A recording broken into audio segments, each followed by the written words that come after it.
Amen. Tayo manalangin. Lord. Lord, Hallelujah. Oh, Jesus. Lord God, maraming salamat, Lord, sa gabi ko, Lord God, na Yes, Lord God, patuloy-bulay ng mga salita na yung gagamitin, Lord God, maging kalakasan ng bawat isa, Lord God. Gabayin niyo kami, Lord God, sa anong pag-aaralan namin ngayon, Lord God, sa iyo, Lord God, na mata sa pagpungitan sa mga Yes. kilit ng Jesus. Amen. Amen. Praise the Lord. Ang ating topic ngayon, hirap mabuhay. It's hard to live. Translate ko sa English ko eh. Pero hirap talaga ako ganun mag-idea English. Translate lang. Sa aklat ng Juan chapter 16 verse 33, sinabi dito, sinasabi ko ito sa inyo upang kayo magkaroon ng kapayapaan sa pakikipag-isa sa akin. Magdaranas kayo, sinasabi ko sa inyo upang kayo magkaroon ng kapayapaan sa pakikipag-isa sa akin. Magdaranas kayo ng kapighatian sa mundong ito, ngunit ibayan ninyo ang inyong loob na pagtagumpayan ko na ang sanlibutan. Pinabagitan ko nga itong hirap mabuhay. Hirap mabuhay. Magdaranas kayo ng kapighatian sa mundo ito. Walang taong nabubuhay na hindi nagdaranas ng mga pagsubok. May kilala kayo na hindi nagdanas ng pagsubok? No, wala. Walang taong nabubuhay na hindi nagdanas ng mga pagsubok.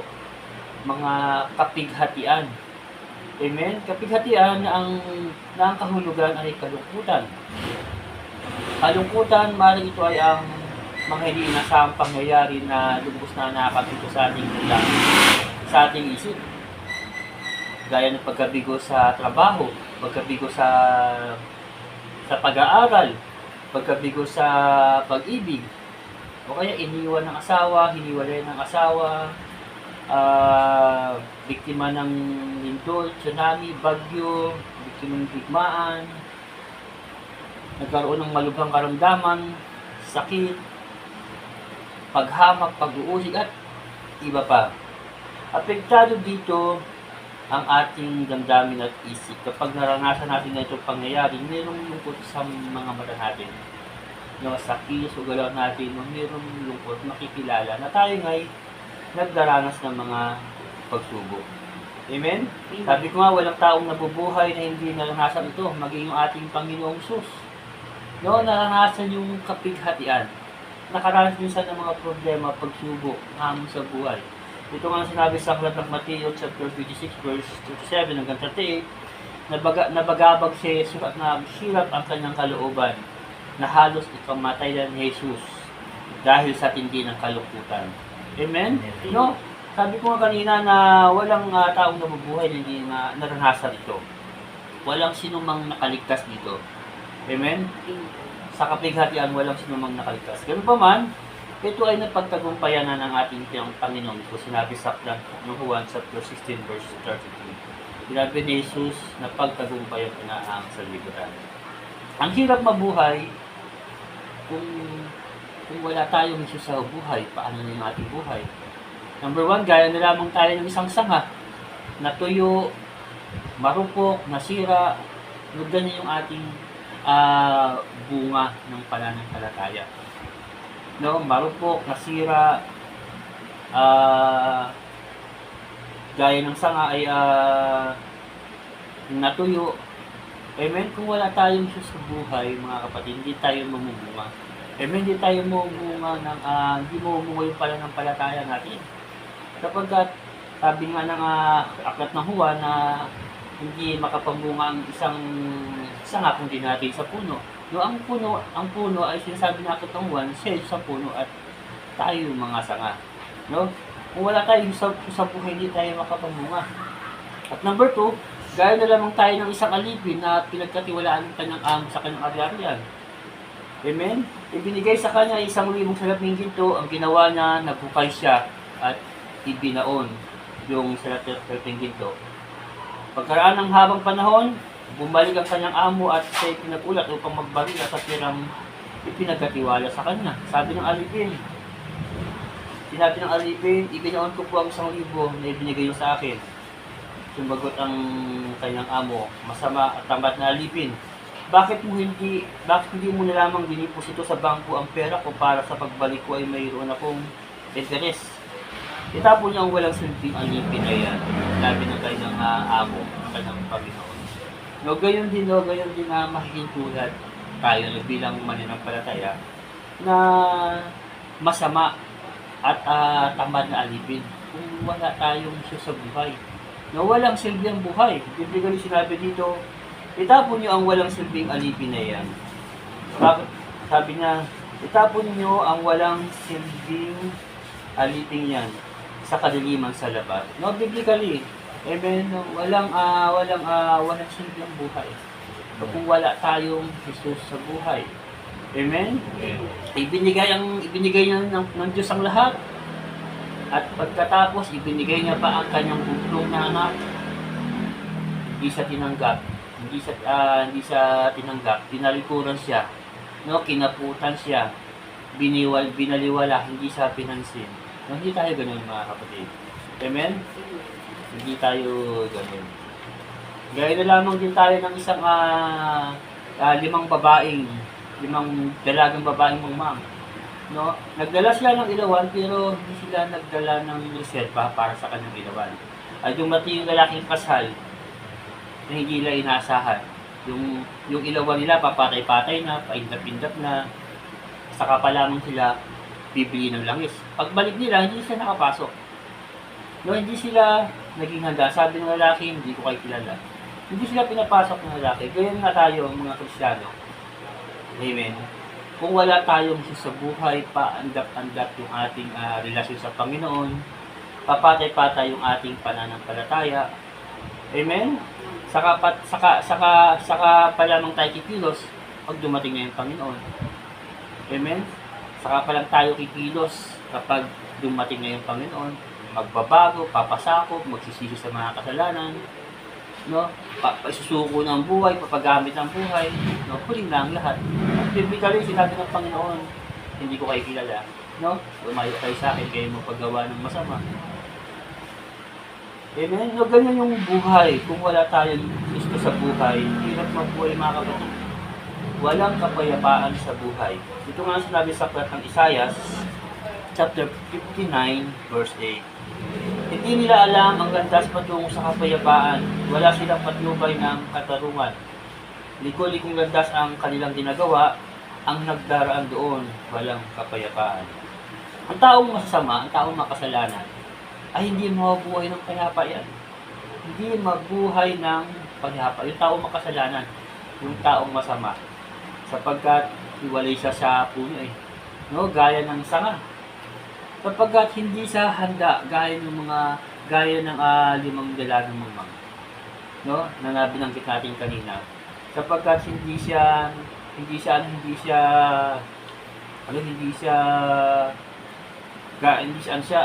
tamad siya at masamang alipin gaya ng binanggit natin kanina. Amen? Noong taong makasalanan ay hindi mabubuhay ng payapa. Amen? Sapagkat wala silang kapayapaan. Sinabi ng Isaiah 15 verse 8, hindi nila alam ang landas patungo sa kapayapaan. Wala silang patnubay ng katarungan. Liko-likong landas ang kanilang ginagawa, ang nagdaraan doon, walang kapayapaan. Sinong walang kapayapaan? Yung binanggit natin kanina na hindi sila naging handa. No? Yung binanggit natin kanina hindi sila nanatili. Yung tamad at masamang alipin. No? Sila yung mga taong walang kapayapaan. Biblically, ang mga makasalanan ay walang kapayapaan. Maliwanag ang ating nabasa at napakinggan. Sino ba itong mga makasalanan ito? Tayo yung tinutukoy dito. No? Lahat tayo ay makasalanan. Ang ating Panginoong Hesus, namatay siya dahil sa ating mga kasalanan. Tulad nating tao, sabi ko nga, siya ay dumalas ng kapighatian. Amen? Dahil sa atin. Tiniis ng hirap at sakit para sa atin. Wala siyang inasahan, kundi ang Diyos na makapagliligtas sa Kanya sa kamatayan. Pero sa kabila ng lahat ng ito, napagtagumpayan ito ni Jesus. Hanggat nabubuhay tayo sa liling ito, magdaranas tayo ng mga kapighatian na maaaring magkirot ng ating damdamin at isip na kailangan lang mapagtagumpayan ito. Amen? Kailangan lang natin mapagtagumpayan ito. Sabi nga ng ating Panginoong Isus, tibayan ninyo ang loob. Napagtagumpayan ko na ang salibutan. Sapagkat kung hindi, no, kung hindi natin titibayan ang loob, no, ito yung magdadala sa atin upang malamig yung pananampalataya natin. Upang malamig yung pag-ibig natin sa Diyos at mawalan tayo ng pag-asa sa Diyos. Amen? No, mahirap mabuhay sa totoo lang. Ako sa inyo nagpapatotoo na mas masarap mabuhay kapag si Kristo nasa ating buhay. Amen? Sa kabila ng mga problema, pagsubok at hamon sa buhay, amen, no, mayroong kapayapaan. No, sa atin yung kapayapaan, sa inyo yung kapayapaan ng Diyos upang no, maging matagumpay tayo. Kailangan lang natin makipag-isa sa ating Panginoong Isus upang mapagingganat yung ating pananampalataya. Hirap mabuhay mga kapatid, kailangan lang magsakripisyo sa buhay upang maging mapayapa ang buhay. Ito ang binanggit sa aklat ng Isaiah, chapter 26, verse 3. Binibigyan mo ng lubos na kapayapaan ang mga may matatag na paninindigan at sa iyo'y nagtitiwala. Sino binibigyan ng loob ng kapayapaan? Yung mga taong una ay yung may mga taong may matatag na paninindigan. Sila yung mga katulong, katuwang, kaisa, kasama ng kanyang pastor sa paglagod paglawak ng gawain. Supporter siya sa church, pagpapala sa simbahan, active siya sa gawain ng Lord, Bible study, teaching, house-to-house evangelism, active siya sa mga event, mga activity, no prayer, reading Bible, no, sila yung mga may matatag na paninindigan. Kaya naman pagdating ng mga pagsubok, problema at hamon sa buhay, kalma lang sila. No? Tahimik lang sila. No, panatag lang sila sapagkat yung kapayapaan ng Diyos no, sumasa kanila. No? Sumasa atin yung kapayapaan ng Diyos. Kung wala tayong matatag na paninindigan, no, kung wala kang matatag na paninindigan sa Panginoon. Amen. Pagdating ng mga pagsubok, pagdating ng mga problema at hamon sa buhay, no, malapit sa atin ang gulo. No? Malapit sa atin ang gulo mga kapatid, nandiyan ang away, gantihan, siraan, kutyaan, bulihan, alitan, sisihan, higitan, wala ng kapayapaan. Amen. At pangalawa, sino binibigyan ng kapayapaan? Yung mga taong pangalawa ay nagtitiwala sa Diyos. Amen. Sila yung mga taong masipag maglingkod, papagamit ng buhay sa Diyos, sumusunod sa Diyos, nagsuko ng buhay sa Diyos. Kaya yung mga taong inihandog niya yung buhay sa Diyos, yung nagpapatuloy.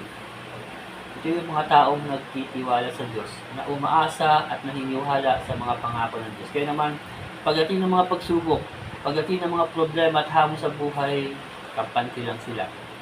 Amen? No, panatag lang sila, tahimik lang sila. Ako na buhay na natutuwa sa inyo. Maraming pagsubok. No, naranasan sa inyo, naikwento sa inyo, pero tahimik lang. No, panatag lang, kalma lang. Sa kabila ng ito, no, yung kapayapaan ng Diyos, no, ay isa sa atin. No, sasamahan tayo ng Panginoon. Eh kung wala tayong tiwala sa Panginoon, kung di tayo nagtitiwala sa Diyos, pagdating ng mga pagsubok at problema, mga hamon sa buhay, no, tiyak itong ating puso at isip, balisa, magulumihan, magdadalawang isip, nag-aalinlangan, papahinaan ng loob, natutukso, napapatangay, wala ka ng kapayapaan. Amen? Kaya nga, kailangan mo talagang magsakripisyo sa buhay upang buhay ay mapayapa. Amen? Ang kapayapaan ito ay galing sa Diyos. No? Tiwala lang. At sinasabi nga doon, tiwala lang at meron tayong matatag na paninindigan. Hindi tayo iiwan ng pabayaan ng Panginoon. Ang hirap mabuhay, lalo na doon sa kabilang buhay, no, alam naman doon ay wala hanggan ang buhay, wala hanggan yung kapighatian. No, araw-gabi, magpakailanman. Amen. Kaya nga habang nabubuhay, alalahanin natin yung sinabi ng ating Panginoon Isus na tayo'y makipag-isa sa Kanya. No, lumapit tayo sa Panginoon. Sa aklat ng Matthew 11 verse 28 hanggang 30, sinabi dito, lumapit kayo sa akin kayong lahat, nahihirapan at lubhang nabibigatan sa inyong pasanin, at kayo bibigyan ko ng kapahingahan. Pasanin ninyo ang aking pamatok at matuto kayo sa akin sapagkat ako'y maamo at mababang loob Nakakatagpo kayo sa akin ng kapahingahan, sapagkat madaling dalhin ang aking pamatok at magaan ang pasaning ibibigay ko sa inyo. Magaan ang pasaning ibibigay ko sa inyo. No, kailangan ng taong magpahinga din. No, 12 hours, 8 hours, katawang lupa, napapagod din. Amen? Anumang trabaho mo, anumang posisyon mo sa work, no, kailangan ng tao magpahinga. 24 hours, 20 hours, duty ka 20 hours, 24 hours, wala ka ng kapayapaan. No? Kasi ako, bilang security, experience ko 24 hours, 20 hours, wala nang kapayapaan. Yung nakaupo ka, bigla ka nalang matutumba dahil sa walang tulog at pagod. Yung nakatayo ka na bigla ka nalang matutumba, babagsak dahil nga sa antok at pagod. No, sakit ng ulo. Nakapanghina ng katawan, no? Walang kapayapaan. Ang Diyos nga nagpahinga, di ba? Ang Diyos nagpahinga. Amen? Bigyan tayo ng halimbawa bilang tao na kailangan natin magpahinga dahil nga kahit magpakapagod ka na magpakapagod, kahit magpakahusay ka na magpakahusay, magpakatalino ka na magpakatalino. Amen. Sa daigdig na ito, wala tayong maladala, no? Ano mang ating pinagpaguran. Kapag alam natin walang dumating tayong walang dala, aalis din tayo walang dala. Amen. Magpahinga tayo sa aming pamilya natin, at lalo na sa Diyos. No? Magpahinga tayo sa Panginoon. Sa tulang, ang Diyos talaga hindi nagpapahinga. Amen? Amen. Dahil Diyos siya makapangyarihan siya. Inilarawan ng dito ng Diyos ang kanyang pagmamahal sa atin bilang tao na kailangan natin magpahinga. Physically at lalo na spiritually. Amen? Na magpahinga tayo. Magpahinga tayo sa piling ng Panginoon. Alam niyo, wala nang pinakamabigat, pinakamahirap sa dito sa paningin ng Panginoon maliban sa kasalanan. Amen? Maliban sa kasalanan dahil dinala ito ng ating Panginoong Isus, pinasali ko ng ating Panginoong Isus. No, para sa atin namatay siya, binigyan niya at pinasali niya ang ating mga kasalanan. Iyang pagmumura, panluloko, pagsisinungaling, pambubuli, pandaraya, pangangalunya, pagkatangi, pagkawili sa sugal, pagkawili sa social media gaya ng TikTok, Facebook, YouTube, pornography, kasalanan niyan. Walang panahon at oras sa Diyos, kasalanan niyan. Mas mahal niya pa ang pamilya niya, ang trabaho niya, kaysa sa Diyos, kasalanan din yan. Yung pagmamahal sa ari-arian at mga bagay, kaysa sa Diyos, no? Kasalanan din yan. So, dahil sa ating mga kasalanan, hirap ang dinanas ng ating Panginoong Isus. Pinasan niya at dinala niya ang bigat nito upang magkaroon tayo ng kapahinga, hindi lang katawang lupa, lalong-lalo na ito sa ating kaluluwa. No, kailangan din natin ng kapahingahan. Maranasan natin ang tunay na kapahingahan kapag tayo'y nasa Diyos. No, kapag tayo'y suma sa Diyos. No, may kapayapaan. No, sa atin ang espiritu ng kapayapaan. Amen? Sa atin ang espiritu ng kapayapaan. Mahirap mabuhay pero kung hayaan lang natin ganito at di nakinig sa utos ng Diyos, kasalanan mo yan. No, kasalanan natin sapagkat no, hindi tayo naging handa. Hindi tayo nanatili. No, hindi tayo naging tapat sa Panginoon. Amen? Kaya huwag natin sisihin kung bakit ganito ang buhay. No? Ano nangyari sa buhay, no? Huwag natin sisihin itong buhay na mumurahin ang buhay, no? Galit sa buhay, no? Walang ibang may kasalanan. Amen? Hindi sila kundi no, tayo na gumawa, na sumuway, lumabag, na tayo na naghimagsik, nagrebuild sa Panginoon, no? Walang ibang sin kundi tayo. Amen? Dahil sa hindi natin pagpapahalaga ng aral ng ating Panginoon upang hindi natin maranasan ang kapayapaan ng buhay. Ang kapayapaang ibinibigay ng Diyos ay ang pagiging malaya. Na dati, bilanggo ka, alipin ka ng kasalanan. Ngayon, no, papalayain ka ng Panginoon.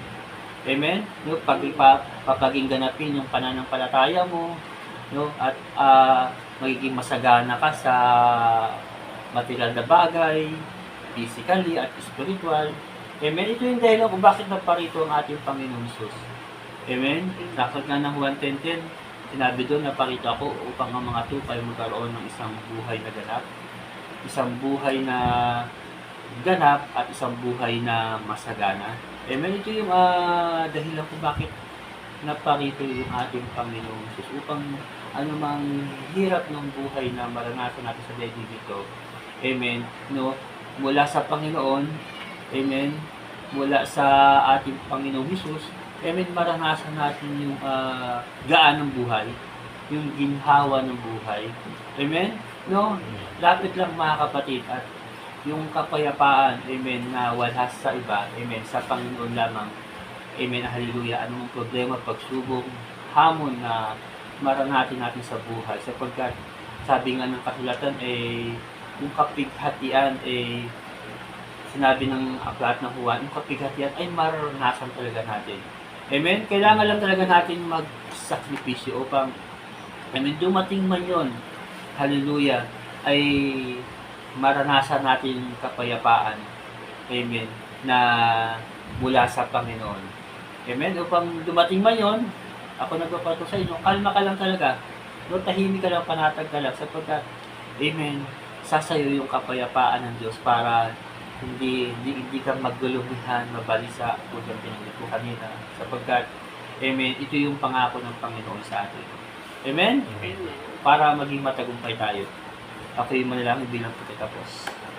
Oh Lord Jesus, hallelujah, praise God. Panginoon, maraming salamat, Panginoon, sa pagpalang gabi ito. O Diyos na makapangyarihan sa lahat. O Diyos na mabuti, Diyos na banal. Salamat, Panginoon. Hallelujah sa mga aral na aming napakinggan, napag-aralan, mga aral, Panginoon, na mula sa iyo. O Diyos na makapangyarihan sa lahat. Ngayon ko, Panginoon, na patuloy kang maghari sa aming buhay, pagharihan niyo po yung aming buhay, Panginoon. Alam namin, Panginoon, na maraming kapighatian na maranasan kami, na kikirot yung aming damdamin at isip, Panginoon. Panginoon, samahan niyo po kami, Panginoon, na mapagtagumpayan ito.